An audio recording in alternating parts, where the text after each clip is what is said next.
Monsieur le Président, la réforme régionale est-elle opportune?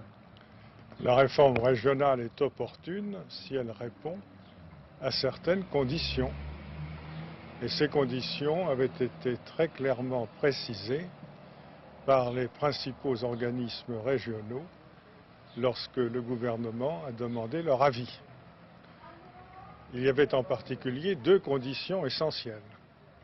C'est que la régionalisation n'entraîne pas des charges supplémentaires pour les contribuables locaux.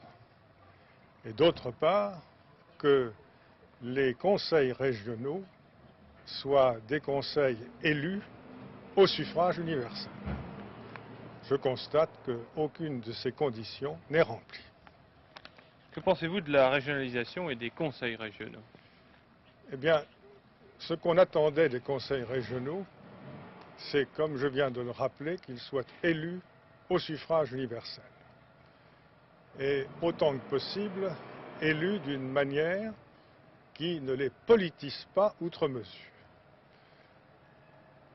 On introduit tous les députés de droit dans les conseils régionaux, ce qui crée une politisation maxima, et d'autre part, le nombre des conseillers régionaux élus par les conseils municipaux et par les conseils généraux sera inférieur à celui des délégués non élus. Je crois que c'est déplorable. D'autre part, j'observe que les conseils régionaux n'auront même pas le pouvoir qui est donné à tous les conseils municipaux et à tous les conseils généraux d'élire librement leur président.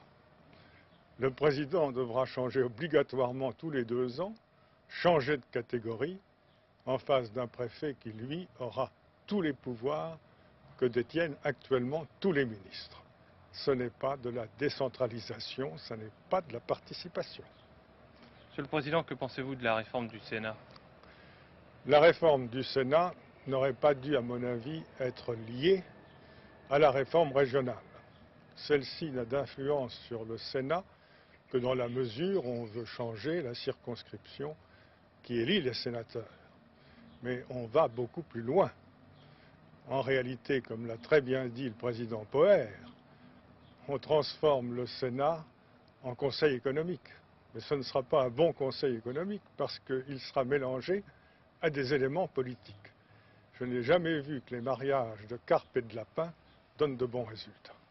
Et vous, un mot de conclusion, Monsieur le Président, à ce sujet? Oui, je voterai non, parce que je suis un régionaliste convaincu, parce que je suis persuadé que la régionalisation telle qu'on nous la porte ne correspond pas aux aspirations que nous avions et qu'elle aboutira à des charges très lourdes pour les contribuables, que je ne suis pas pour une assemblée unique, et pour toutes ces raisons, très simplement, très sans hargne, mais fermement, je voterai non et j'inviterai mes concitoyens à voter non.